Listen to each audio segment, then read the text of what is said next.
A 21-year-old in Florida just found out what happens when you try to turn the world's biggest gaming platform into your personal bank account. For nearly 2 years, a group of criminals used Steam as a launch pad to infect thousands of computers, drain hundreds of thousands of dollars, and ruin lives in real time. In March of 2026, the FBI took the step of issuing an urgent public warning to Steam users. They begged victims to step forward. Behind the scenes, federal agents were silently building a massive case. This week, that investigation exploded into a full-scale federal raid. The FBI officially arrested and charged a suspect named Zaire Wilkins. We are talking about infected indie games and a hilariously lazy mistake involving a food delivery app. The FBI managed to crack open one of the most sophisticated Steam malware cases by tracking the suspect's late-night Uber Eats orders. Today, we are breaking down exactly how this operation worked, how these developers bypassed Steam security, and the way the government caught them. Steam hosts over 100,000 games, so while Valve does their best to police the platform, bad actors are constantly looking for a weak point, which is where hijacking developer accounts turned into a big problem. Between May 2024 and January 2026, a group of developers found a massive vulnerability in how Valve reviews game updates. These developers launched a series of small, incredibly generic indie games. Some of these games were built using basic, pre-made assets. On the surface, they looked like low-budget indie projects. They were functional enough to pass Valve's initial security checks and get published on the official Steam store. But this is where the trap was set. Once a game was live on Steam, the developers would push out a standard update. To the average player, these updates just seemed like simple patches. This malware was designed to run silently in the background, completely invisible to standard antivirus programs. The moment a player launched the updated game, the malicious code would immediately begin crawling through their system. It harvested saved browser cookies, autofilled data, account passwords, two-factor authentication tokens, and most importantly, local cryptocurrency wallets and private seed phrases. While some of these games had incredibly low player counts, sometimes even under 10 players, they didn't need millions of downloads to be highly profitable. They only needed a few of the right targets. The developers aggressively promoted these games across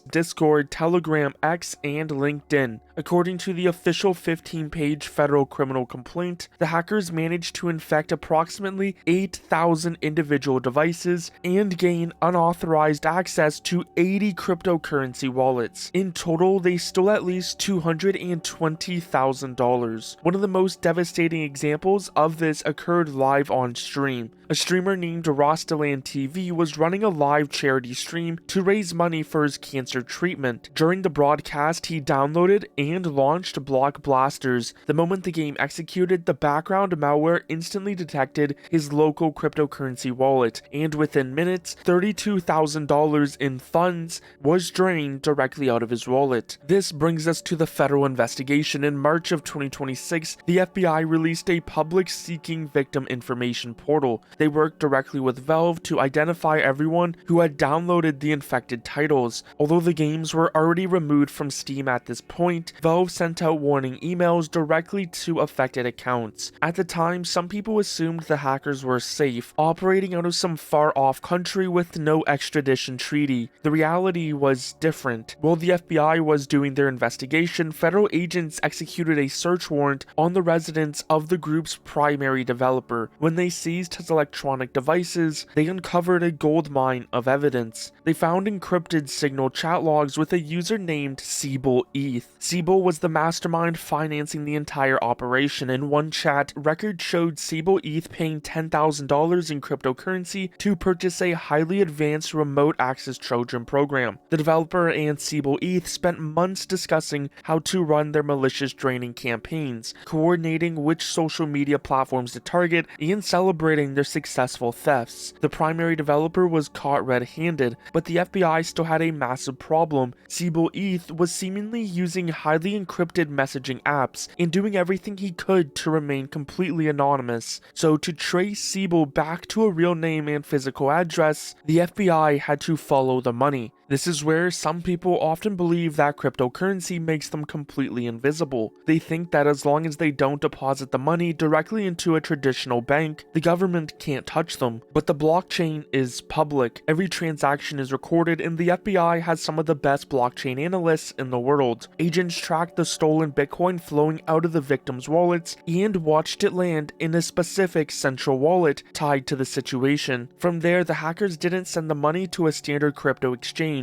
Instead, they routed the funds to a website called Bitrefill. Bitrefill is a platform that allows users to purchase mainstream digital gift cards using various cryptocurrencies. The FBI discovered that Siebel ETH used the stolen cryptocurrency to purchase over 150 digital gift cards. The vast majority of those gift cards were for Uber Eats. The FBI immediately sent a subpoena to Uber. When Uber returned the records, everything fell into place. The gift cards purchased with the stolen crypto were registered to an Uber account that had ordered deliveries to two very specific locations. First, a series of student housing addresses at the University of West Florida. Second, a private residence in North Lauderdale, South Florida. Both of these locations belonged to one person, Zaire Wilkins, a 21-year-old college student. He had successfully deployed custom malware to thousands of computers and had hundreds of thousands of dollars in stolen digital assets. Yet his late-night food deliveries gave the FBI his exact home address. On Wednesday, July 8th, 2026, tactical federal agents descended on Wilkins' home in North Lauderdale. They executed a search warrant seizing his computers, phones, and hard drives. According to the arrest report, Wilkins refused to speak with law enforcement during the raid. When agents analyzed his overall crypto transaction history, they found he had sent or received a staggering $382,000. In the criminal complaint, an FBI agent noted that Wilkins had indeed tried to use privacy coins like Monero to cover his tracks. Following the raid, Wilkins was arrested days later on Tuesday, July 14th, 2026. He made his first appearance in a Fort Lauderdale federal court the very next morning, and he is currently awaiting extradition to Washington State to face trial. He has been charged with conspiracy to obtain information by computer for private financial gain. Under federal law, this charge carries a maximum penalty of up to 10 years in federal prison. Right now, Steam is incredibly accessible to indie developers. Anyone with $100 can pay the Steam Direct fee, upload a basic game, and get it listed on the storefront. While Valve does a great job checking the initial build of a game, they rely heavily on automated systems for updates. If a developer decides to push a malicious update weeks or months after launch, it can take days or even weeks for Valve to catch on. But it is great to see that one of the main people behind these malware games on Steam has been caught. Don't forget to subscribe and like this video.